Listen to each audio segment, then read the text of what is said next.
स्वागत है आपका न्यूज 18 इंडिया में। मैं आपके साथ पायल के। जम्मू कश्मीर से एक बड़ी खबर इस वक्त आ रही है। राजौरी, पुंछ और नौशहरा में पाकिस्तान की फायरिंग जारी है। पाकिस्तान की ओर से पुंछ के बिम्बर और कृष्ण घाटी में मोर्टार और हेवी मशीन गन से फायरिंग हो रही है। पाकिस्तान की इस हरकत का सुरक्षा बल मुंहतोड़ जवाब भी दे रहे हैं।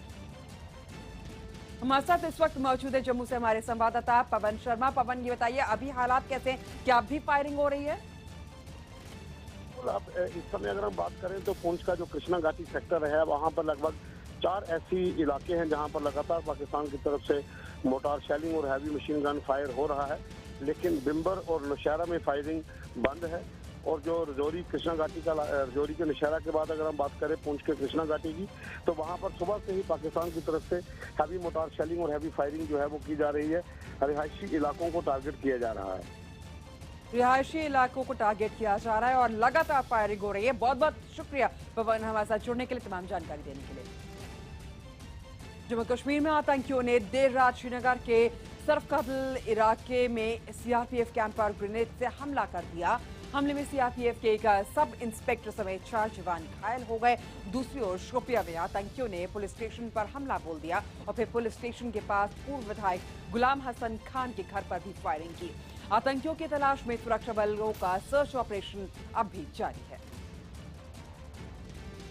और आइए आपको बताते हैं कि इस साल जम्मू कश्मीर में आतंकियों ने कौन कौन से हमले इस बार किए हैं। तो 9 जनवरी 2017 को अखनूर सेक्टर में सीआरपीएफ कैंप पर आतंकी हमला हुआ, जिसमें 3 लोगों की मौत हो गई थी। तो वहीं 16 जनवरी 2017 पहलगाम में आतंकी हमला हुआ, 3 आतंकी मारे गए थे। वहीं 12 फरवरी को 2017 को कुलगाम में आतंकी हमला हुआ, 2 जवान शहीद हुए थे, 4 आतंकी मारे गए थे। तो 14 फरवरी 2017 को बांदीपुरा में आतंकी हमला हुआ, 3 की इसमें मौत हुई थी, 1 आतंकी ढेर हुआ था। 14 फरवरी 2017 को ही कुपवाड़ा में आतंकी हमला हुआ था, 1 की मौत हुई थी, इसमें 3 आतंकी मारे गए थे। तो वहीं 23 फरवरी 2017 को शोपिया में आतंकी हमला हुआ था, जिसमें 4 जवान हमारे शहीद हो गए थे। 5 मार्च 2017 को पुलवामा में आतंकी हमला हुआ था, 1 जवान शहीद हो गया था इसमें हमारा, जबकि 2 आतंकी मारे गए थे। 15 मार्च 2017 को कुपवाड़ा में आतंकी हमला हुआ था, 1 की मौत हुई थी, 3 आतंकी ठीक हुए थे। 10 अप्रैल 2017 को कुपवाड़ा में आतंकी हमला हुआ था, जिसमें हमने 4 आतंकियों को मार गिराया था। 5 जून 2017 को बांदीपुरा में सीआरपीएफ कैंप पर आत्मघाती हमला किया गया। 5 जून 2017 को सुरक्षा बलों ने लश्कर के 4 आतंकियों को मार गिराया। जम्मू कश्मीर में पिछले करीब 3 दशक से चला आ रहा खूनी खेल अब खत्म होने वाला है, क्योंकि घाटी में अब वो हो रहा है जो पिछले 3 दशकों में कभी नहीं हुआ। हमारे जवान आतंकियों को चुन चुन कर ढेर कर रहे हैं, जिससे उनमें दहशत फैल जाए, और इसका असर ये हुआ है कि अब वो खुद एक दूसरे की खून के प्यासे हो गए हैं।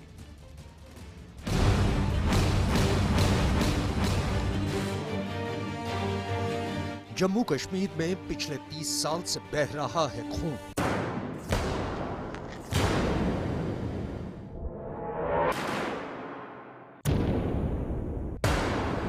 साल से जन्नत में आतंकी कर रहे हैं खून खराबा। 30 साल से घाटी हो रही है लहूलुहान, लेकिन अब खत्म होगा खून खराबे का सिलसिला, क्योंकि आतंक को जड़ से खत्म करने की कसम खा चुके हैं हमारे जवान।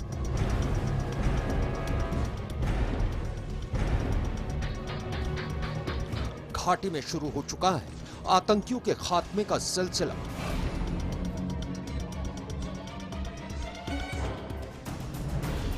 पिछले 30 दिनों में 30 से ज्यादा आतंकी हो चुके हैं ढेर।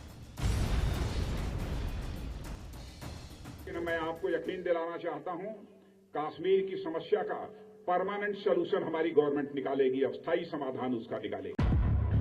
भारत ने अब जम्मू कश्मीर की घाटियों से आतंक को हमेशा हमेशा के लिए खत्म करने का अभियान छेड़ दिया है। उससे आतंकियों में खलबली मची हुई है।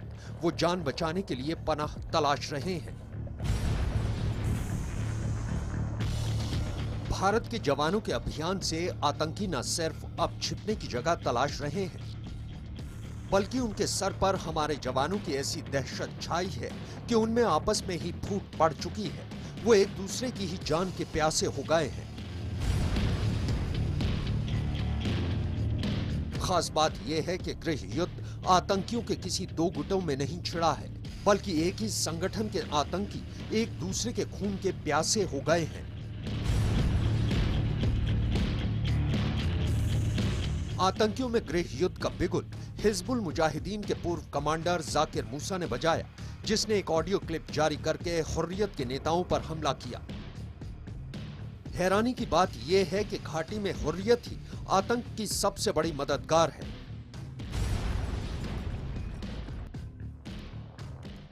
अगर ये आपकी ये सियासी स्ट्रगल है, पॉलिटिकल स्ट्रगल है, तो आज तक आप इस सियासत के लिए मस्जिदों का इस्तेमाल क्यों करते आए हो? आप लोग तो मस्जिदों में मेंबर पे खड़े होके फिर अपनी ये सियासत चला रहे हो, फिर कहीं पे सड़क पे बैठ के धरना देके ये सियासत चलाओ। मस्जिदों का इस्तेमाल क्यों कर रहे हो आप, अगर ये इस्लामिक स्ट्रगल नहीं है? हुर्रियत पर भड़के हिज्ब के कमांडर जाकिर मूसा ने उनकी नीतियों पर ही सवाल नहीं उठाया, बल्कि उसने हुर्रियत के नेताओं का सर काटने की भी धमकी दी। कांटे न बने हमारी शरीयत के रास्ते में, वरना हम लोग इनके गले काटेंगे पहले, लाल चौक में इनको लटकाएंगे पहले। इन लोगों को मैं वार्न कर रहा हूँ कि अगर दोबारा हमारे रास्ते के कांटे बनने की कोशिश की तो हम पहले आप लोगों को लटकाएंगे। जाकिर की इस धमकी से जम्मू कश्मीर से लेकर पाकिस्तान तक आतंक के आकाओं में खलबली मच गई। वो आतंकियों में छिड़ी जंग को सुलझाने का फॉर्मूला तलाश रहे थे।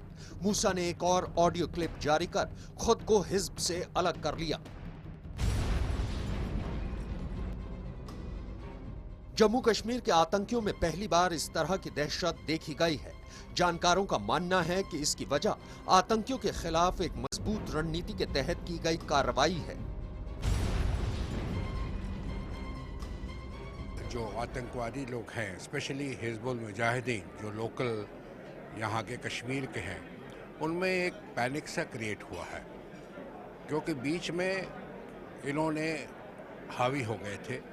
लेकिन जिस तरीके से अब कॉर्डन एंड सर्च ऑपरेशंस हुए हैं और आपने देखा होगा कि 8-8, 10-10 आतंकवादी मारे जा रहे हैं, तो इस प्रकार हिजबुल मुजाहिदीन में तो अभी डिवीजन हुआ है। हिजबुल मुजाहिदीन छोड़ने के जाकिर मूसा के फैसले से आतंक के सरगनाओं के होश उड़ गए हैं, क्योंकि उन्हें मालूम है कि ये सिलसिला अगर शुरू हुआ तो उनके लिए अपनी दुकान बचाना मुश्किल हो जाएगा। कांग्रेस नेता संदीप दीक्षित को सेना अध्यक्ष पर विवादित टिप्पणी करने के बाद माफी मांगनी पड़ी। संदीप दीक्षित ने सेना अध्यक्ष जनरल बिपिन रावत की तुलना सड़क के गुंडे से। खराब तब लगता है कि जब हमारे भी थल सेना अध्यक्ष एक सड़क के गुंडे की तरह अपने बयान देते हैं।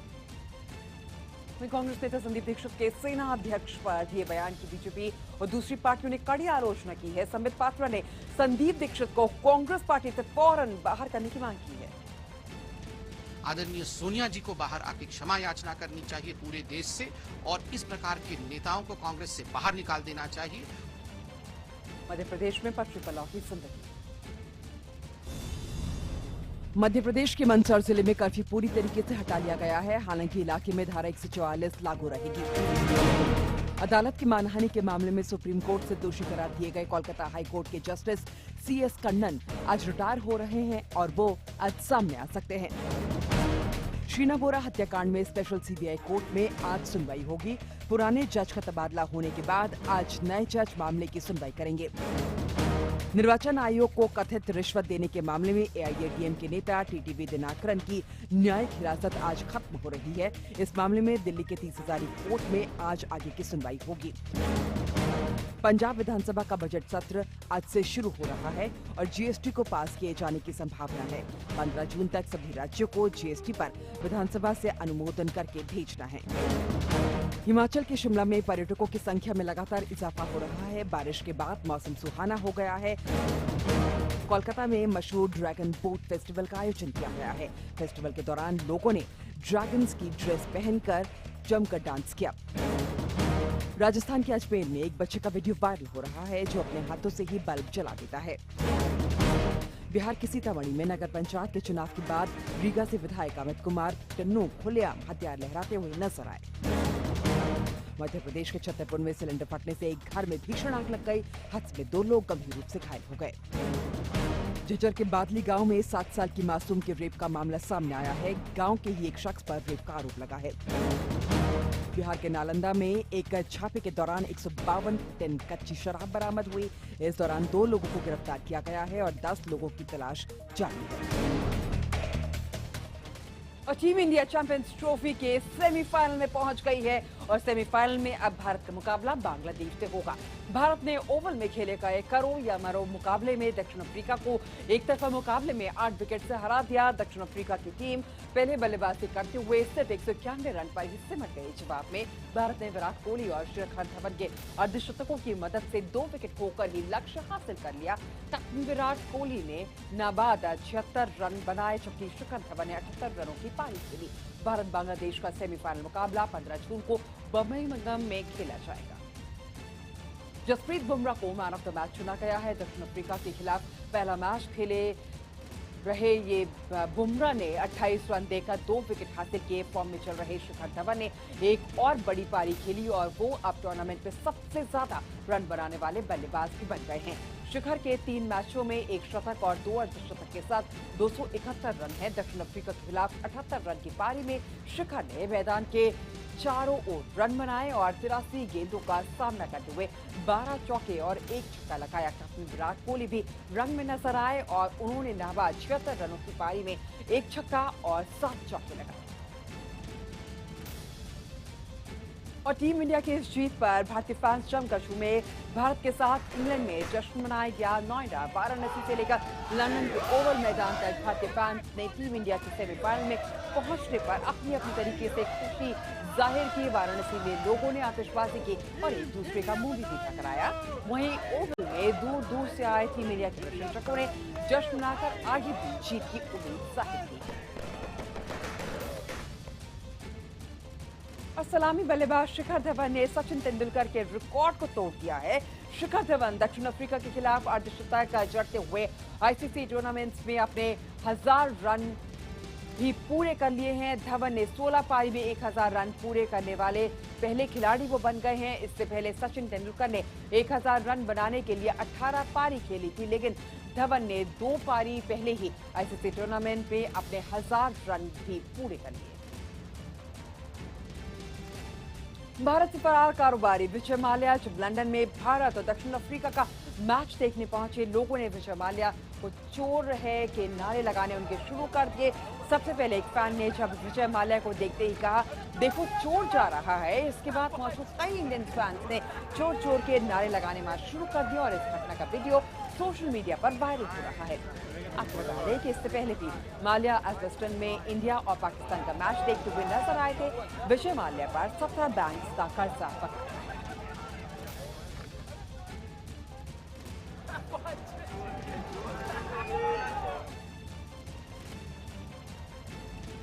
हैदराबाद में पुलिस ने 3 करोड़ 48 लाख रुपए के पुराने नोट बरामद किए हैं।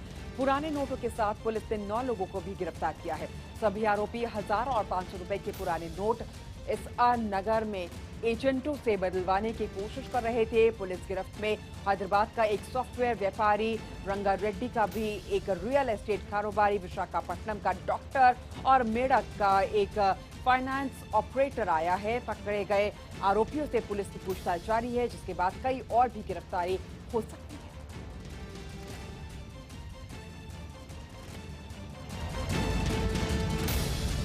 महाराष्ट्र के औरंगाबाद में पेड़ों से लाखों के पुराने नोट लटके हुए मिले।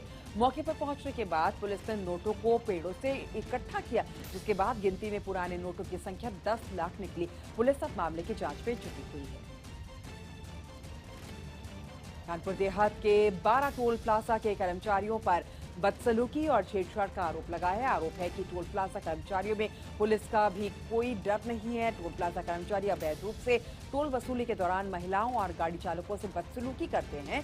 न देने पर पिटाई पर भी उतारू हो जाते हैं। आरोप है कि दूसरे राज्यों से आई गाड़ियों से टोल कर्मी 5000 से लेकर 20,000 तक की वसूली करते हैं। शिकायत के बाद पुलिस ने टोल कर्मचारियों के खिलाफ केस दर्ज कर लिया है।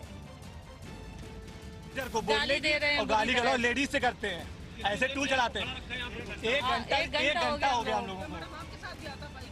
नहीं बदतमीजी से ज्यादा हाथापाई भी जरूरी है क्या? बोल तो रहे बुरी तरह। हरियाणा के रेवाड़ी में एक प्रेमी ने चाकू से 18 बार एक प्रेमिका की हत्या कर दी। इसके बाद आरोपी प्रेमी ने भी जहर खाकर खुदकुशी कर ली।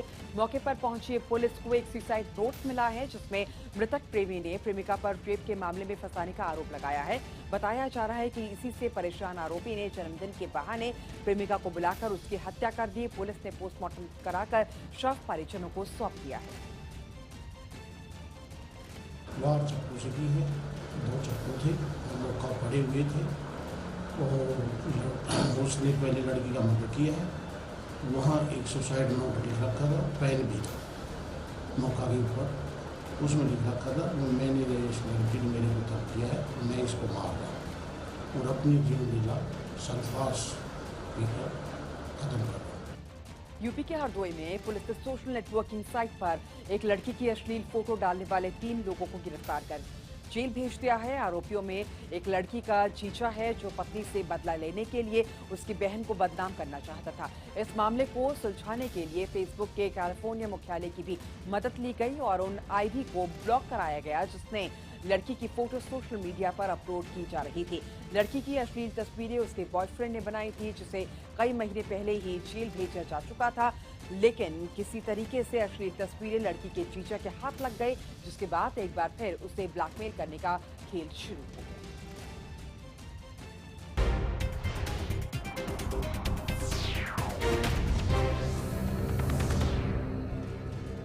आरजेडी अध्यक्ष लालू प्रसाद यादव की बेटी मीसा भारती को आज आयकर विभाग ने पूछताछ के लिए बुलाया है।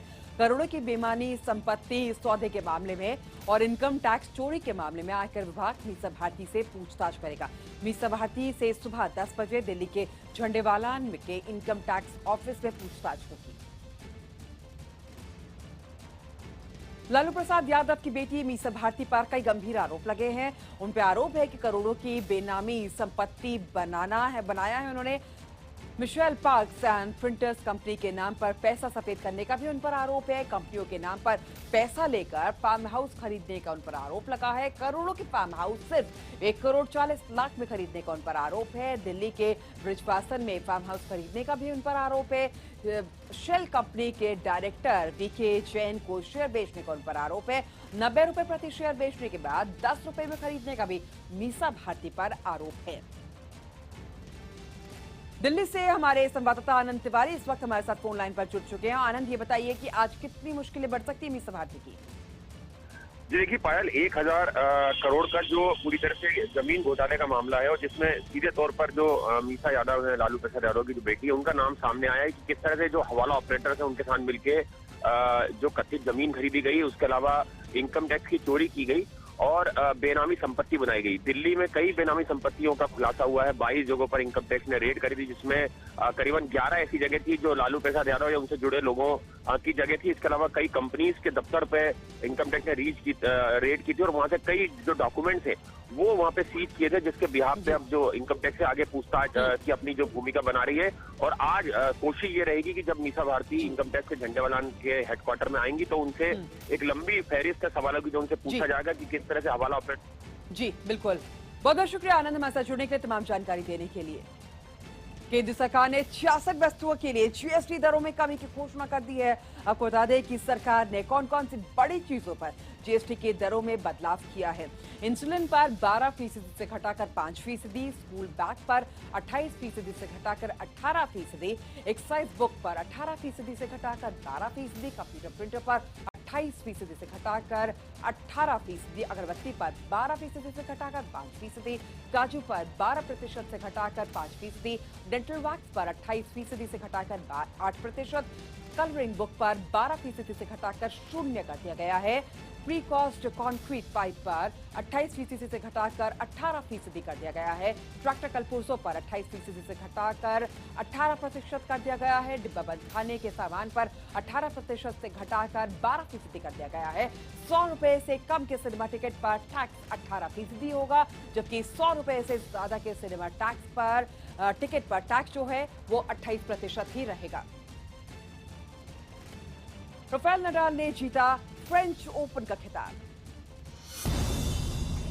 राफेल नडाल ने फ्रेंच ओपन का खिताब जीत लिया है। फाइनल में राफेल नडाल ने स्टेनिस्लास वावरिंका को 6-2, 6-3, 6-1 से हराकर 10वीं बार फ्रेंच ओपन का खिताब अपने नाम किया। चैंपियंस ट्रॉफी में आज श्रीलंका और पाकिस्तान के बीच करोड़िया मरो का मैच होगा। दोनों टीमों के बीच कार्डिफ के सोफिया गार्डन स्टेडियम में दोपहर 3 बजे से मैच खेला जाएगा।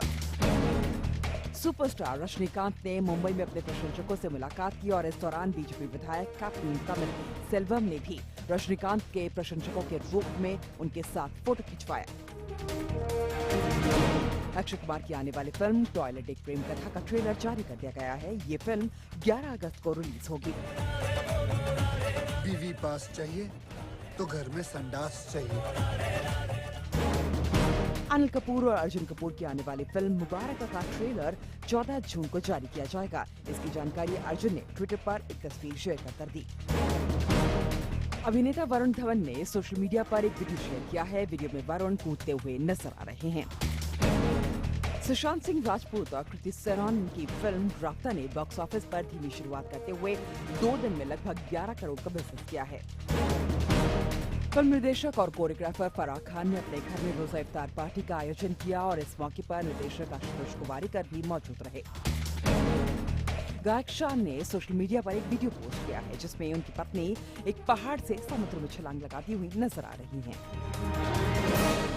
उत्तर प्रदेश के गाजियाबाद और नोएडा के सभी निजी स्कूलों ने पिछले दिनों स्कूल फीस में बेइंतहा इजाफा किया था। इजाफा इतना कि परेशान अभिभावकों को सड़क पर उतरना पड़ा और प्रशासन को जांच के आदेश देने पड़े। बावजूद इसके शिक्षा को व्यापार बना चुके निजी स्कूल धड़ल्ले से अभिभावकों से मनमानी फीस वसूल रहे हैं। न्यूज 18 इंडिया ने ऐसे ही कुछ स्कूलों को लेकर बड़ा खुलासा किया है जो अभिभावकों की मजबूरी का फायदा उठा रही है।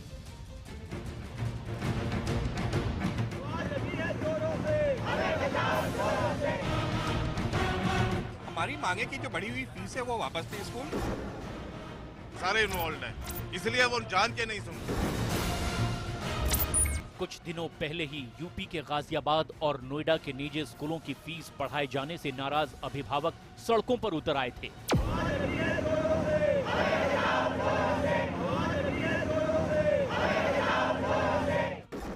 तब यूपी में नई नई बनी सरकार ने भी निजी स्कूलों की नकेल कसने का वायदा किया था,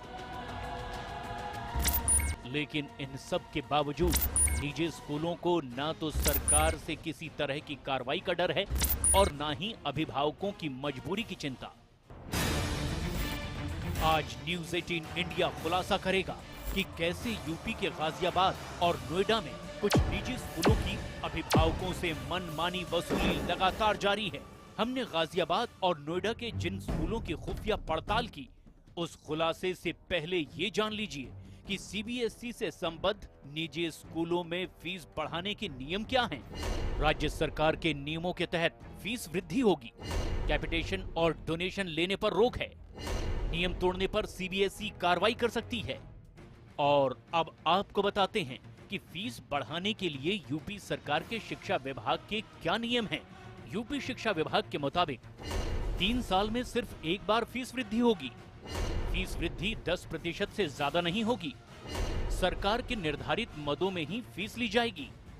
एनुअल चार्ज के नाम पर फीस नहीं ली जाएगी। लेकिन इन नियमों की अनदेखी कैसे होती है, ये जानने के लिए हम आपको लिए चलते हैं गाजियाबाद, जहां हमारी टीम सबसे पहले पहुंची यहां के नामे गिरामे स्कूल सेंट मैरी। हमारे साथ एक और अभिभावक थे ताकि स्कूल प्रशासन को किसी तरह का शक न हो। और देखिए कैसे हमें फीस बढ़ाने के नियम पढ़ाए जाने लगे। पुराना फीस स्ट्रक्चर था, इस साल बढ़ा दिया फीस। हर साल बढ़ेगा सर। हर साल बढ़ता है फीस, हर साल बढ़ेगा। पर ये तो रूल है नहीं ना, हर साल फीस बढ़ाने का। हाँ, हर साल बढ़ाए रूल है। हर साल फीस बढ़ेगा, रूल है ऐसे। हर साल हर साल में हर स्कूल में बताया गया कि एनुअल चार्ज जमा नहीं करना, केवल ट्यूशन फीस जमा करनी है। हाँ, ऐसा कुछ नहीं है। कोई डीएम का ऑर्डर है, नहीं सर, नहीं सारे जमा कर चुके हैं सर। ये क्या टाइमिंग है बैंक की? नहीं मैम, अभी पिछले दिनों हेलो 1 बजे तक पिछले दिनों अखबार में खबर आई थी कि 3 साल में एक बार फीस बढ़ता है, तो पिछले वाले फीस बढ़ा था, यहाँ पर हर साल में बढ़ेगा। हर साल बढ़ेगा, हर साल में बढ़ेगा सर। सारे स्कूल में बढ़ेगा, ऐसा नहीं है पिछले साल का स्कूल में, ऐसा नहीं है। हर साल में बढ़ेगा, परसेंटेज बढ़ेगा ना, 10 to 15% बढ़ने का परमिशन है। मैम फीस तो बहुत ज़्यादा हमारे जेब से बाहर हो रहा फीस, ये काफ़ी महंगा। देख लीजिए, अभी यहाँ से नहीं हो पाएंगे तो फिर देख लीजिए उसका। स्कूल को ये फीस के लिए कोई इंस्ट्रक्शन नहीं आया, जैसे है वैसे भरना। सेंट मैरी स्कूल का संदेश साफ था कि अगर आपकी जेब मजबूत नहीं तो अपने बच्चों को स्कूल से निकाल लो, क्योंकि फीस वो सरकारी नियमों से नहीं बल्कि अपनी मर्जी से बढ़ाते हैं। इस गंदे हमाम में सेंट मैरी स्कूल अकेला नहीं था। हमें कुछ और ऐसे निजी स्कूल मिले जिनके लिए नियम कायदे मायने नहीं रखते हैं। एनुअल चार्ज भी दें, उसके बारे में जो एनुअल चार्ज नहीं है, वो एनुअल मेंटेनेंस फीस है, उसमें अलग अलग फैसिलिटीज के अनुसार उसका फीस है।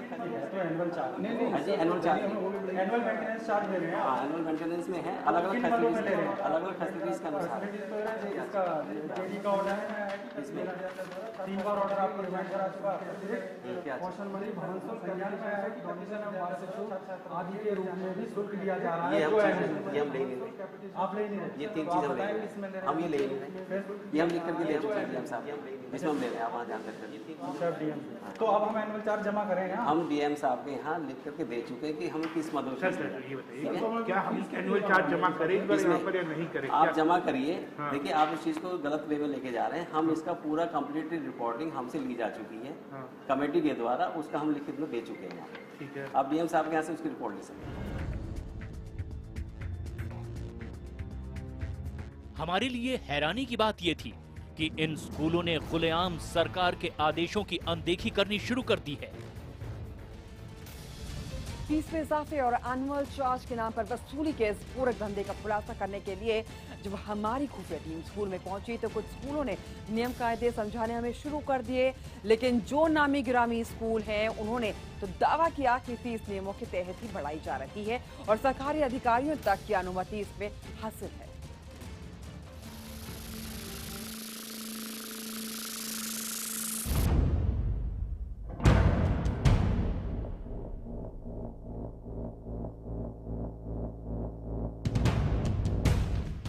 नोएडा के नामे गिरामे स्कूलों में शुमार ये द खेतान स्कूल है।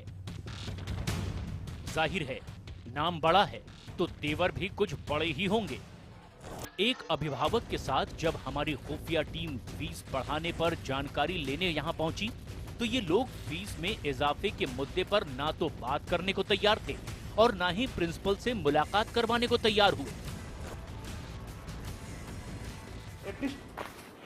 क्या हमारे लिए ऑप्शन क्या, ये तो बता दिए, कुछ ऑप्शन तो होगा हमारे लिए ना। आप लेटर ले नहीं रहे हो, पुराना फीस हमारा ले नहीं रहे हो, तो हमारे लिए आगे के लिए दिशा निर्देश क्या है? Sir that is up to you, whatever you want to do. मेरे को तो फीस लेना है। My department is I have to accept the fees. जी, अगर हम फीस मान ली नहीं दे रहे हैं, हम पुराना फीस देने को तैयार हैं, नया फीस बढ़ा हुआ नहीं देंगे, इसके लिए ऑप्शन क्या है? आप हमें प्रिंसिपल से मिलवा नहीं रहे हो, किसी मैनेजमेंट से मिलवा नहीं रहे हो, आप सीधे बोलो हम नहीं लेंगे, उसके लिए आगे का ऑप्शन क्या हमारे लिए?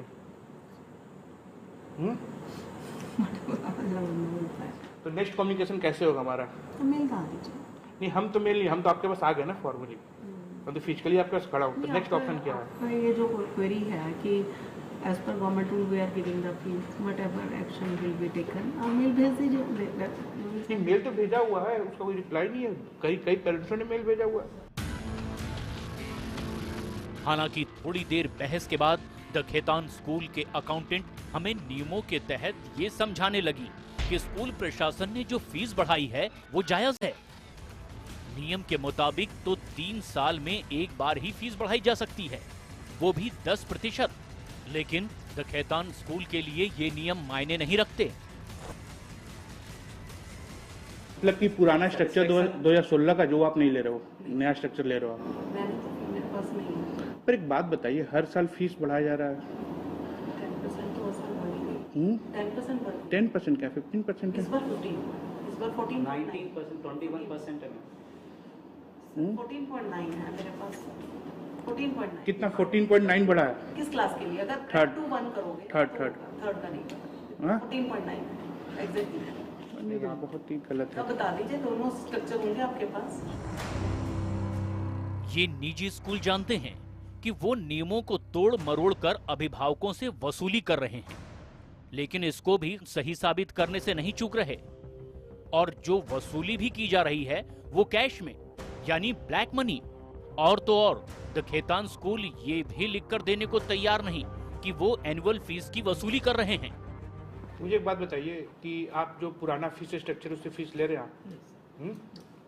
चेक से ले रहे हैं पेमेंट? तो आप पुराना स्ट्रक्चर तो ले लीजिए, जो अगर जो आपने बढ़ाया हो तो बात की चीज़ बाद में देखेंगे। अगर नहीं जमा करे तो फीस डिसीजन। नहीं मैम, ये बताइए अगर मुझे लिख के दे दीजिए, मैं कोई दिक्कत नहीं, मैं आपको एप्लीकेशन दे रहा हूँ, उसमें एक्सेप्टेंस दे दीजिए आप। You are not accepting my fee without annual charges. मैं नहीं लिख के दे सकती हूँ, सॉरी सर। मैंने फीस बुकलेट दिया हुआ है मेरे पास, मेरे को जो अथॉरिटी है, I am taking that fees. हमारे इस सनसनीखेज खुलासे को कैमरे में कैद करने के बाद हम द खेतान का पक्ष जानने के लिए स्कूल की प्रिंसिपल के पास भी पहुंचे, लेकिन उन्होंने कैमरे पर बात करने से इनकार कर दिया। और हमारे इस पूरे ऑपरेशन के बाद एक सवाल ये उठता है कि आखिर प्रशासन सिर्फ नोटिस जारी करके अपनी जिम्मेदारी से कैसे मुक्त हो जाता है और कोई कार्रवाई क्यों नहीं की जाती है?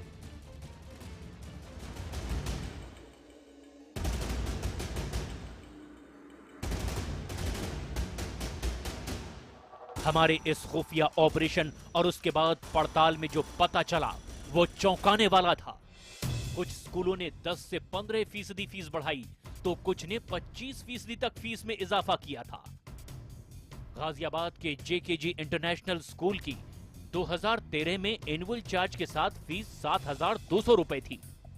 2014 में बढ़कर 8,200 रुपए हो गई। 2015 में बढ़कर यही फीस 8,300 रुपए हो गई, जबकि 2016 में 1,000 बढ़कर 9,300 रुपए कर दी गई और इस साल फीस को बढ़ाकर 11,000 रुपए कर दिया गया है। हालांकि स्कूल के डायरेक्टर करुण गौर पिछले 3 साल में फीस में हुई भारी भरकम इजाफे को जायज ठहरा रहे हैं। ऐसा कोई ऑर्डर हमारे पास नहीं है कि 3 साल में एक बार फीस बढ़ेगी। स्कूल अपने अपने खर्चों के अकॉर्डिंग फीस बढ़ाता है। जो आप बता रहे हैं कि यूपी से जो भी ऑर्डर आए हैं, हमने सारे ऑर्डर का पालन किया है। जो भी फीस हम बढ़ाई है इस साल, वो सारे रिकॉर्ड्स हमने डीएम ऑफिस में सबमिट करे हैं। स्कूल की मनमानी पर लगाम लगाने के लिए राज्य सरकारों के नियम तो हैं ही, इसके साथ ही सीबीएसई के भी कड़े दिशा निर्देश हैं, लेकिन ये नियम लागू क्यों नहीं हो पाते हैं, ये हमें मेरठ में जिला विद्यालय निरीक्षक के ऑफिस पहुंचकर पता चला। यहाँ पर मौजूद ये शख्स जिला मेरठ जोन के शिक्षा विभाग के संयुक्त निदेशक महेंद्र देव हैं, जो अभिभावकों की सुनने की बजाय उनसे ही निजी स्कूलों का पक्ष लेकर बहस कर रहे हैं। और आखिरकार उनके मुंह से निकल ही गया कि वो क्यों कार्रवाई नहीं कर पा रहे हैं। सुनना चाहते हैं? हाँ सर, सुनिए। हाँ सर, बताइए। एक प्रकरण में कहीं से हुआ कि नहीं, इनकी एनओसी वापस ले लो, फिर 3 दिन के बाद ही फोन आया कि नहीं जो है उस पर नहीं करना है कोई कार्रवाई। फीस में इजाफे का ये झगड़ा नोएडा के कलेक्टर के पास भी पहुंचा था, जिसके बाद एक कमेटी का गठन किया गया। जिन लोगों को स्कूलों के मैनेजमेंट से शिकायत है वो लोग लिख के दें और हम उसको डीआईएस के द्वारा एग्जामिन करवाएंगे और अपनी आख्या प्रदेश शासन को भेजेंगे। इसी बीच प्रदेश शासन ने भी एक उच्च स्तरीय कमेटी बना रखी है। उस कमेटी में व्यापक रिप्रेजेंटेशन है और मुझको लगता है कि सभी लोगों के, सभी दोनों पक्षों को सुनकर और कमेटी और शासन को इसमें निर्णय लेगा।